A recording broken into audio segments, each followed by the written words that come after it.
Okay, let me say that today is Friday, May 22nd, 1998, and my name is Mark Cozio, and I'm the curator here at the Syracuse Erie Canal Museum.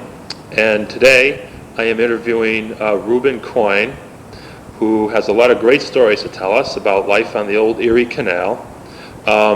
Rube was born on September 21st, 1906, and lived in Syracuse for quite a few years. And so let's dive into the stories. You told us, Rube, that you come from a family of men and of women who worked on the canal. That's right. Going back to your grandfather, James Reuben Vanderroot. Do you know how he got involved in working on the canal? No, I don't. Not really. Okay. Fair enough. And your father, Ross Coyne, he was a captain on the canal. He was captain on the old Erie Canal boats before they had the steam, or before he went to steam. And then he went into the steam as captain on steam outfits. And Mother used to go along with him. You know, she went with him. And then my uncle, he was captain on his boats, and his wife went along and she done the cooking for the crew. And of course, I followed my father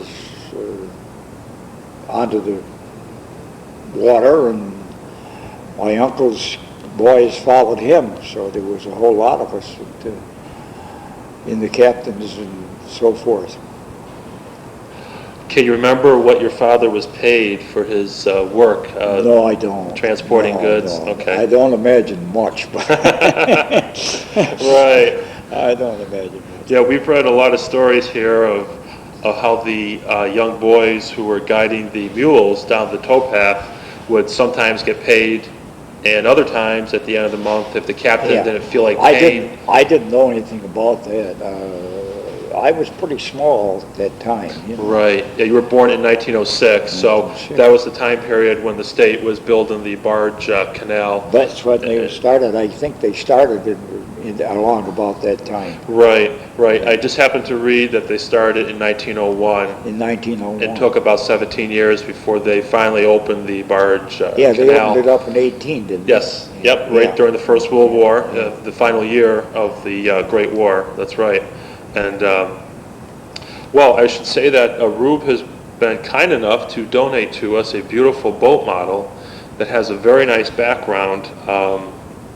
So you say that the model was built in the winter of 1912 and 1913. In the Jordan Dry Dock. In the Jordan Dry Dock, which is, of course, a good canal site, as we know. This got lost, this part. Oh, I see. They used to stand up here. Okay. And this went up a little higher. Oh. That they push it, get their back on it to steer the boat. Okay. And you know why this has got a pulley block in it? Well, I was taking a look at the rudder, and, well, why don't you tell us as to what the purpose was? Okay, I'll tell you. Okay. When the boat was light, there was no load, they let it down, and that got them down below so they'd have rudder power. Oh. And then, when the boat was loaded, they could pull it up and still get the. Oh, that makes sense, right, because as you can see here, the rudder moves up and down. And then, that's great. in the locks, in the lock, they had to pull it around that way so that the rudder blade didn't hit the miter sill. See? And that's why that's set up like that. That's why it come around like that. Oh, that's marvelous to see. I don't think we own a model boat that has this kind of a rudder. I don't think you do. We have quite a few boats upstairs. I know you haven't got one like that. I don't think so, Rube. It doesn't look like something I've seen in our attic with the rest of the artifacts. Yeah. I tried to ship that up. UPS wouldn't take it. Why not? It's one of a kind. It's not replaceable. Oh, so they saw it before you boxed it up? Yeah. And so they said they didn't want to be, they didn't want to destroy it and then be caught up in all the legal problems. They said, can it be replaced? I said, well, if you can find get Reuben and Ross Coyne, you can replace it. But I'm glad you didn't ship it because we've been receiving a lot of packages that have been crushed lately. Yeah. So I would hate to have anything bad happen to this model. When my wife passed away, and I decided I was coming up, to have the services here, I said I'll take it up to the museum. Well, it should be here, Mark. It's, something like that. That's for educational services or anything, not just for sea, but there's people interested in the canal, and there isn't any more like it. So. Right. Well, thank you so much. It's a very marvelous gift for us, and some of the problems that we have is when someone gives us a gift, they don't know about the background of the item. Yeah, it's hard. But to have someone like you being able to document when this boat model was built and as to who built it, that is almost like invaluable for us, because that way we can tell people what the past is of this beautiful model. As I said before, if there's anything I can do to help. Well, certainly. A few years back, before I went to Arizona, somebody out in Camillus, some lady called me and said she was doing some history work, and she said, you're the last of the canal coins, and she said, I'd like to talk to you. I said, tomorrow morning at 8 o'clock, I'm on the way. We had the trailer packed and everything ready to go. Utility trailer, see that. I had already shipped the furniture. Oh, no. And I said, I just can't do it. But I don't know who it was now. But somebody, they were in Camillus. They have built up a really nice volunteer organization down there. They have recreated one of the general stores that was once on the old Erie Canal. The old canal stores? Yes. They have? Yes, and they have boat rides down there because they can utilize sections of the old canal waters. In the Camillus? Yes. Oh, yeah. Yeah, it's a beautiful operation. There's quite a setup in Rome, too, that they got. That's right, yes. They have a very popular site down there with the Rome Canal Village. Excuse me. So you were born in 1906. 1906, in Jordan. In Jordan, New York. Uh-huh. Okay. And did you live almost all your life here until you retired to Arizona? Yeah, I lived. We lived in for years. We lived on one of these boats. Oh, you lived on the boats? Yeah. Oh, that's marvelous. I was practically born on the boat, and then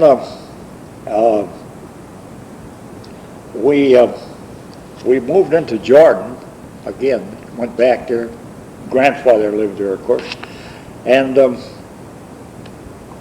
then we moved over to Baldwinsville, right on the lock. Right, we moved. The lock is here in the street, and we lived right there, right about the middle of the lock. So you were as close as you could get. Huh? So you were as close as you could get to the water without falling in it. Yeah. Well, it's born in my blood, Mark. Certainly is, Rube. Yes. And I spent. So when I got out of school, that's what I wanted to do. And I went. I started to cook on the tug. And then I got to be deckhand, and I got my pilot's license. Can you remember what age you were when you got your pilot's license? Yeah, I was 19. 19, okay. That's the first year you could get it. Okay. So you couldn't get it. They give you a second-class pilot's license at 19. And then I worked in New York in the winter and went in the engine room, and I learned, I got my time in on that, and I got an engineer's license. I hold chief engineer's license too, besides master mariner. So you were qualified to have both jobs? Both jobs. So you would never be without work? No. You would always find something to do on the canal waters, yeah. I never was without a job. Never. Right. In all my years that I worked in life, I never was without a job. Were you in the armed forces at any point in your life? The Coast Guard is the license. They took over they took over the old, steamboat inspection service, the Coast Guard did. Okay. And from then on, you were under the Coast Guard then. And I am in the American Legion through the Coast Guard. Okay. I'm a member. When did you serve in the Coast Guard? I didn't serve in the Coast Guard. Okay, I'm sorry. Not actually.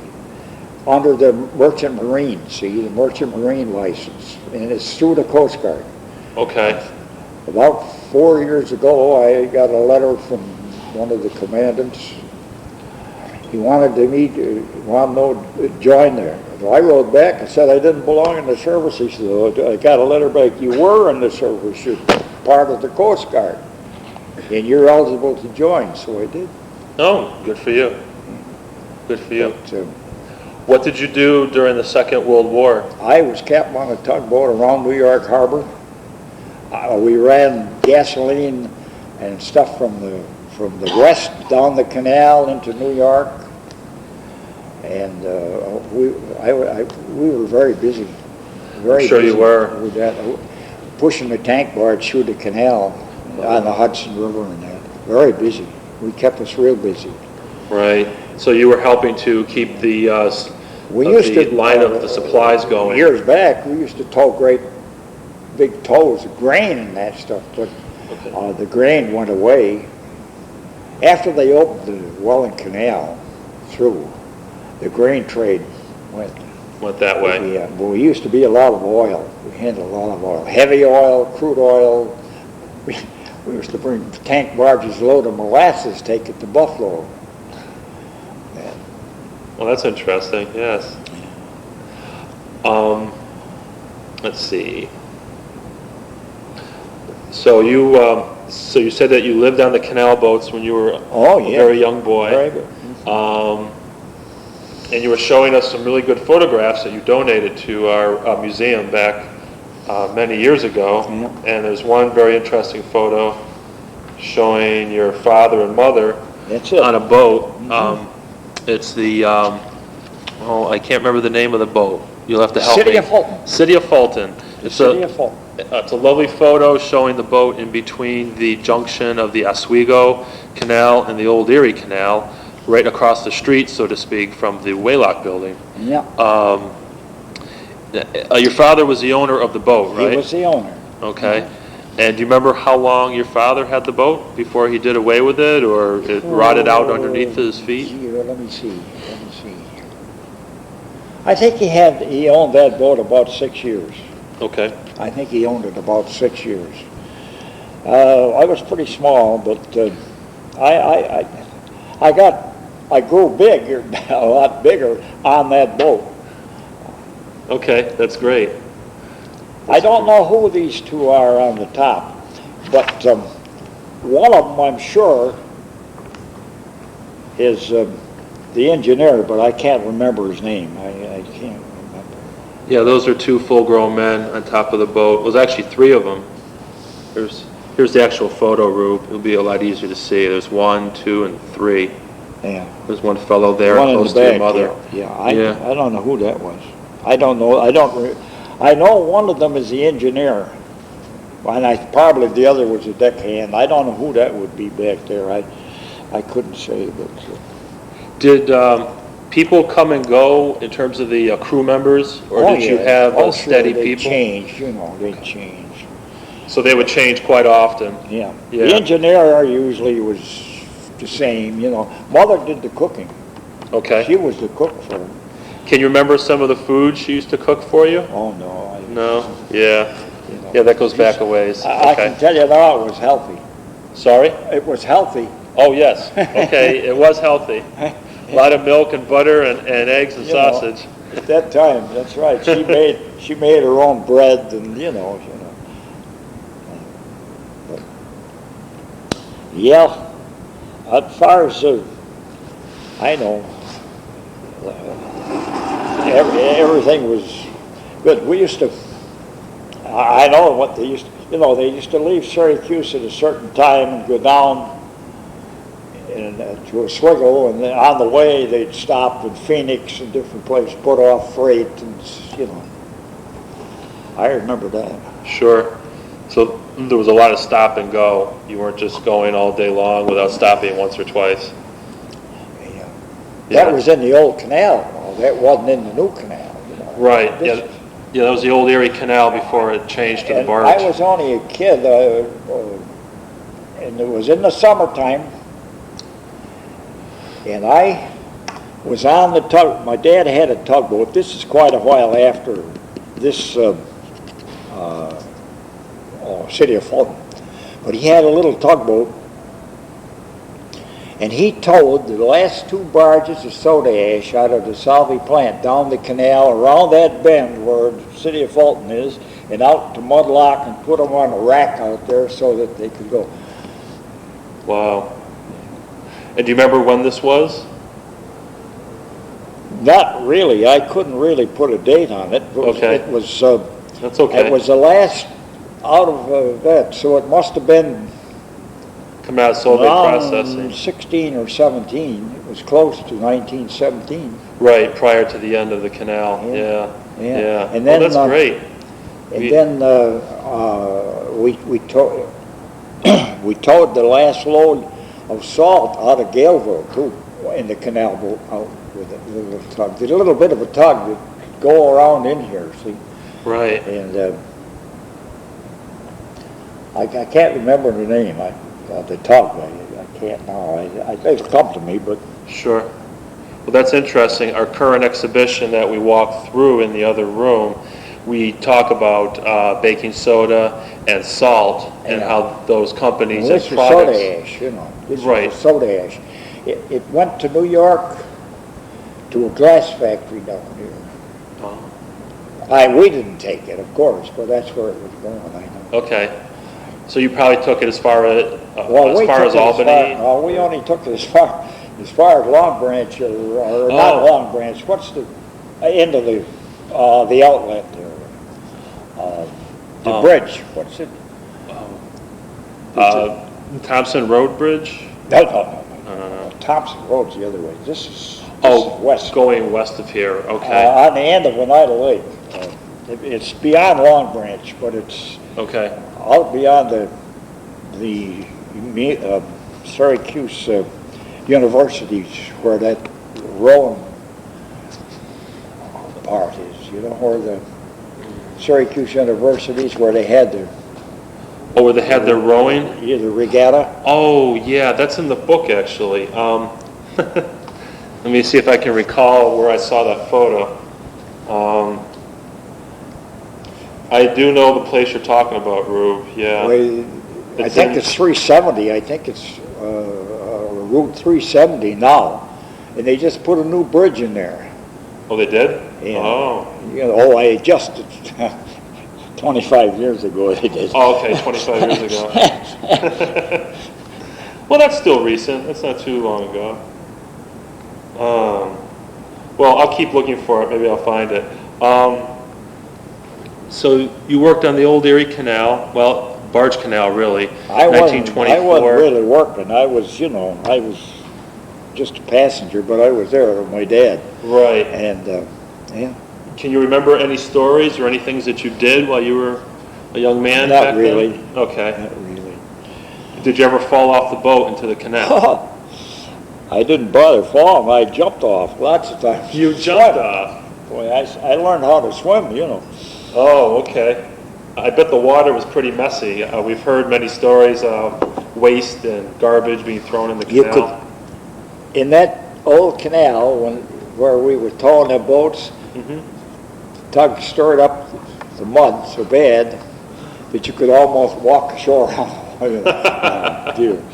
There hadn't been any maintenance of any kind, you know, for years on it, you know. Sure. And I don't think the boats were loaded only about 5 feet or something like that, you know. They were loaded light. Sure. Yeah, that makes sense. Went through Mudlock, and they were the last of the commercial boats, commercial stuff from Syracuse that went through Mudlock too. So the salt and the soda ash was pretty much the end of the commerce through the canal. Out of Galeville. Right. I remember as a kid all the salt blocks there. Okay. And they roll in racks, And when it's going to rain, they ring a bell, and everybody around the shoulder covers over the salt, the evaporative blocks. Right. That way the rainwater will not Didn't destroy. get in and bring it back up. Yeah, exactly. They were evaporating. If they didn't want any more water, they were getting rid of the water. That's right. Yeah, when it rained, they were getting the reverse effect of what they were looking for. Well, that's very interesting to know because our current exhibition talks about the soda ash and about salt and how these companies use the canal to make money and to send their products.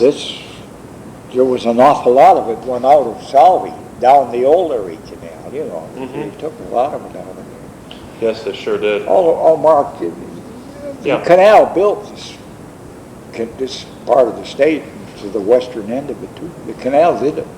It certainly did. It was the starting point for all the great cities such as Rochester, Buffalo, Syracuse, Utica, Rome, and so forth. It is amazing how just a simple waterway changed the face of the entire state. Right. And that, of course, that's the root of growth, is transportation. Availability of water and transportation. I find that interesting because prior to the canal, if one wanted to get salt from Syracuse to, say, Albany, you had to put it on a wagon and have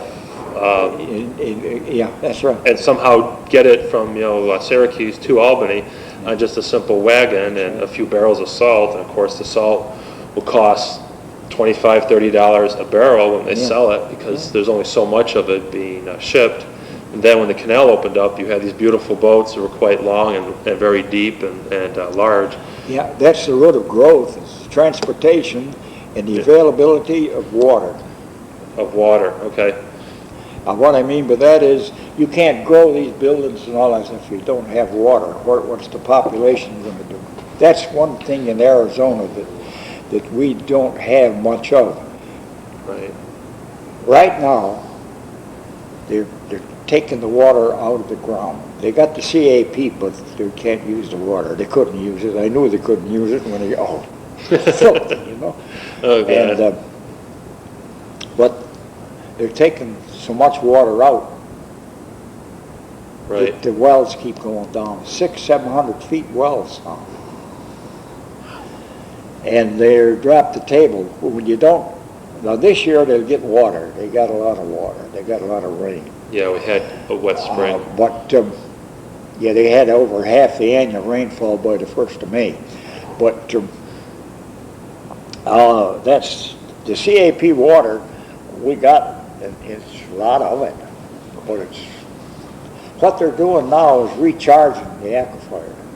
Oh, that's good. By putting the CAP water back into big ponds and that stuff and letting it soak through. Okay. And what is the CAP water? Oh, Central Arizona Project. It's the water from the Colorado River. They bring it 300 and some odd miles through an aqueduct. They pump it over mountains and to get it. Okay. It costs billions of dollars to get it there. Yeah, I've read something about that in the newspaper, but not too much. So you say having water is good both for transporting goods, but also you must have fresh water for people to drink. For to grow, and you to build have your to have village. transportation. Right, and to grow your villages into towns and then into the cities. Well, that's an interesting point of view because I've never thought of it that way. Yeah. You have to have it. That's true. That's true. You Water, do. a lot of people don't understand it. They open the tap and take nothing of it. Right. But without that, you aren't. True. Okay, hold on for a second. Yeah, these things happen, don't they? Huh? Yeah, well, these things do happen, you know. You want to have the day off, and all of a sudden you're called into work. I never run the state car for my business at all. I used to take it home, put it in the yard, and take mine. Right. I had a Chevy Bel Air hardtop, 57, that I used to use, and I wish I had it back. Don't we all wish we had our cars back from the 50s and 60s? It was a nice car, Mark. Yeah, was it? Oh, I bet it had a lot of power to it. I got a Caprice down there now. Oh, you do? Oh, that's good. It's an 87 Caprice. Oh, 87. I bet it has a few miles on it. It's about 146,000 in it. My God. I didn't put them on. I only put, it had 92 on it when I bought it. But that's Well, if you change the oil constantly and do all the other maintenance, it'll be I put a fine. new motor in it. Oh, you put a new motor. Okay. It wouldn't pass the EPA. Oh. And it cost almost as much to have the motor overhauled as it did to change the motor. So I said, I got it rebuilt, guaranteed for $24,000, 2 years.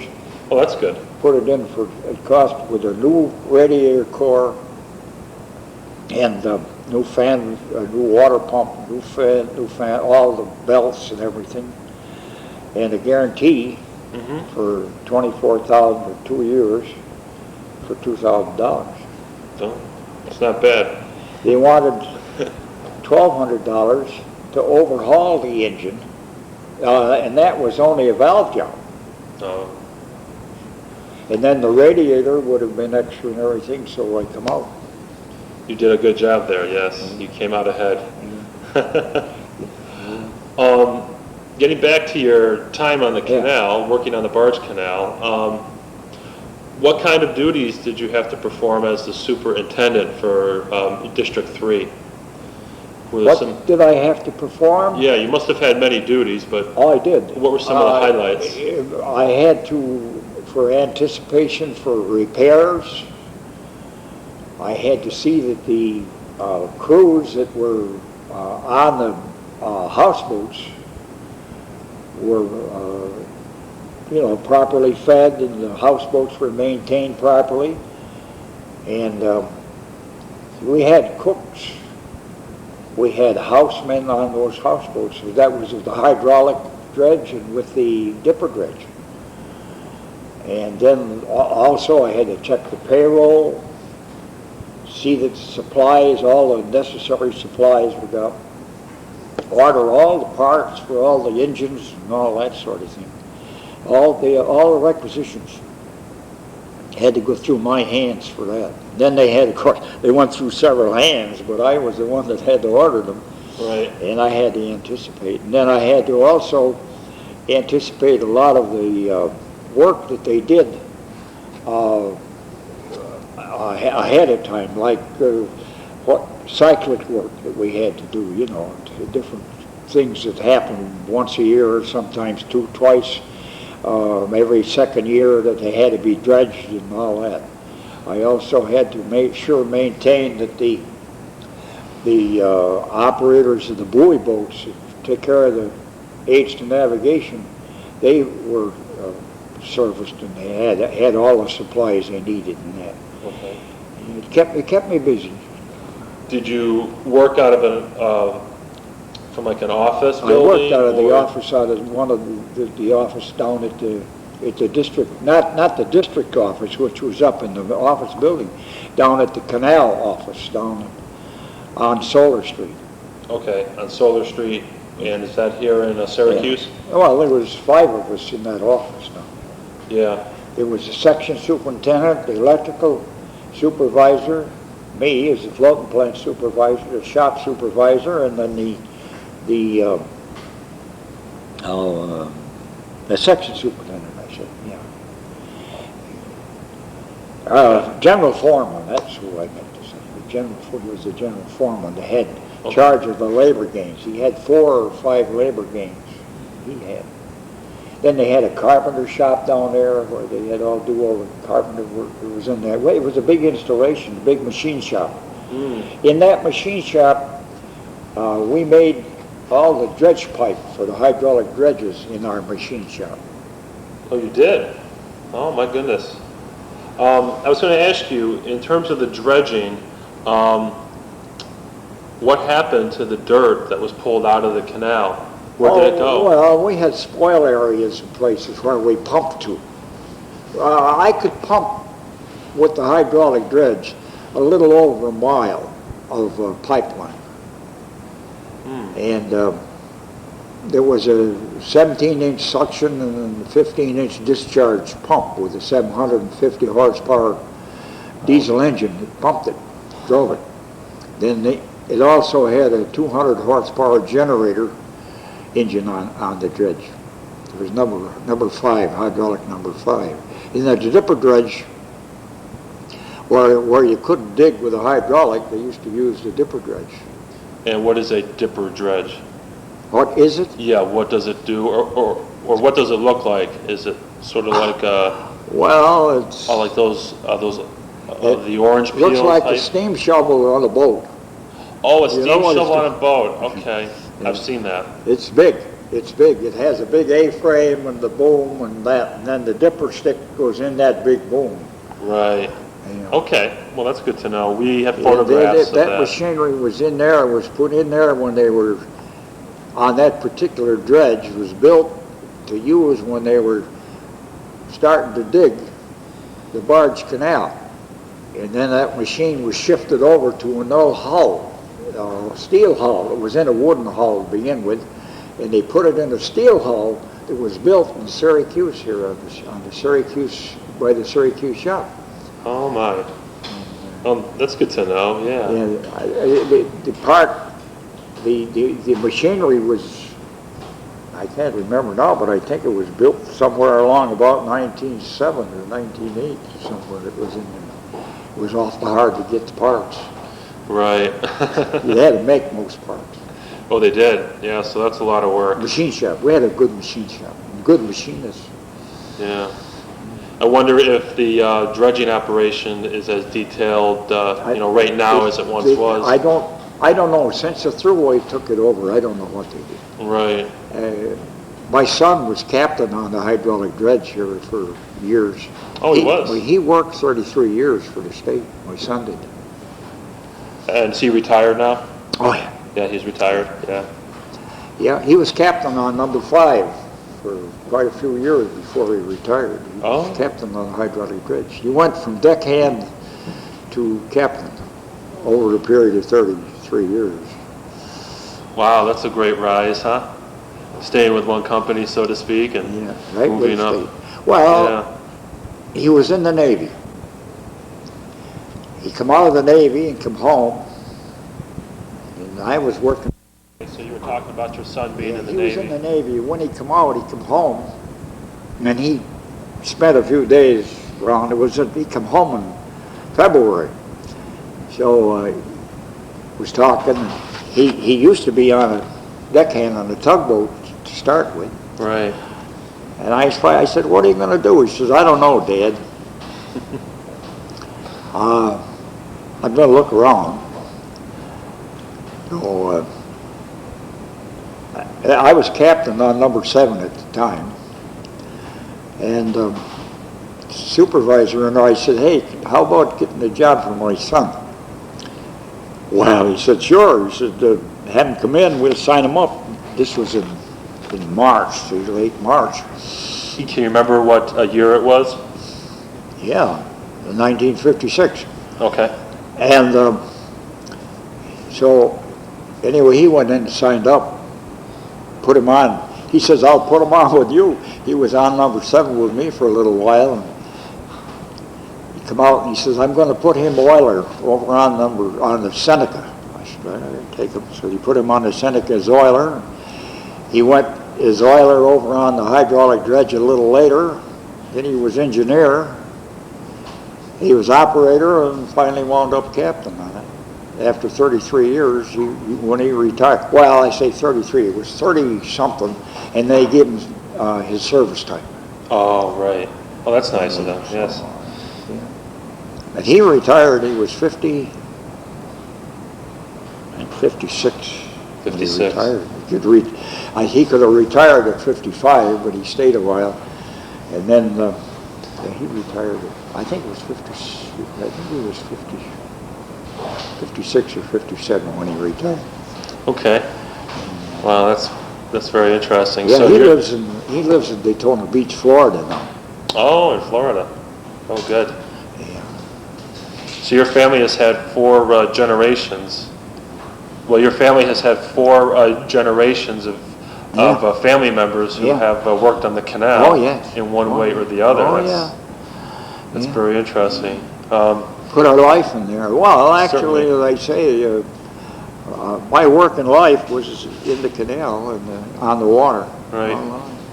Did anyone in your family build boats, or were you just Well, boat owners? Grandfather Vandervoort was superintendent of the dry dock where they built the boats. Okay. They built boats.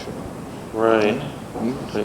And is it true that most of the boats never really, most of the plans for the boats never wound up on paper? They were just drawn? That's right. That's right. That's right. They built them from mine, you know.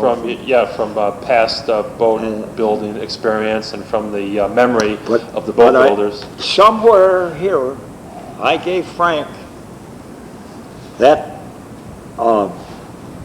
it's a working drawing of a steam canal boat.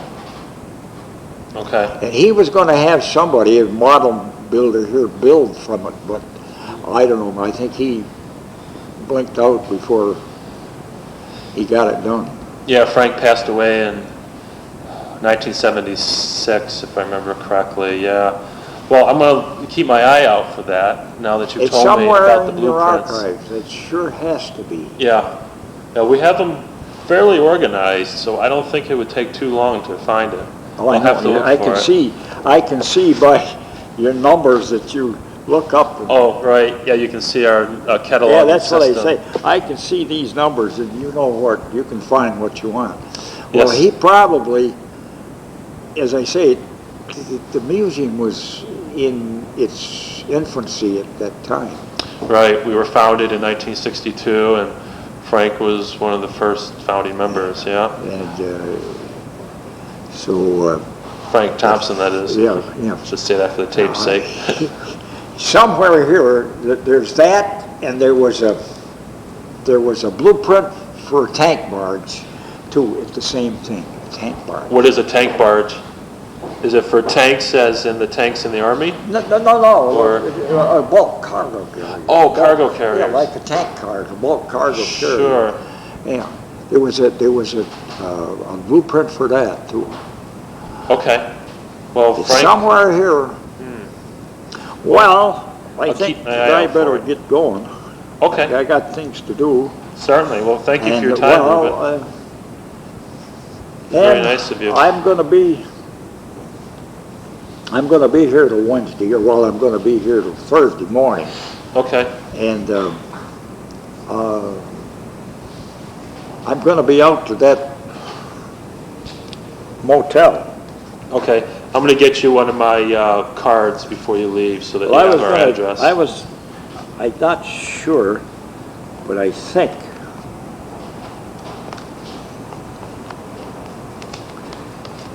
I don't know why I can't find that, but I think I've got it. You can the number. I don't know that crazy telephone system that they got out there. Oh, yeah. At the Drive you motel. up the wall. But Yeah. I tried to call you from there, and I.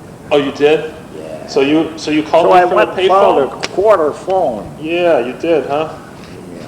Oh. Somewhere okay. here I got a. I know I got it because yeah.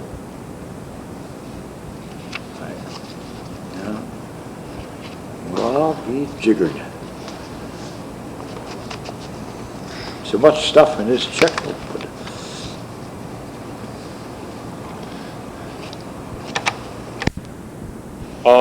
So you said that you knew Frank Thompson personally, Oh, yes, I did. and how did you meet Frank?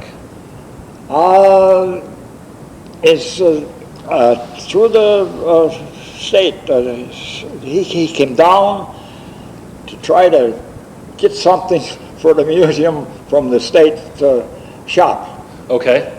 And he did.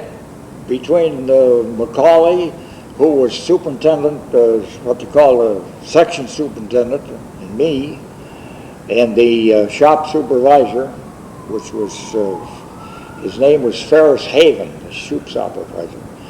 And we gave him an old diving suit, pump and that stuff that was there.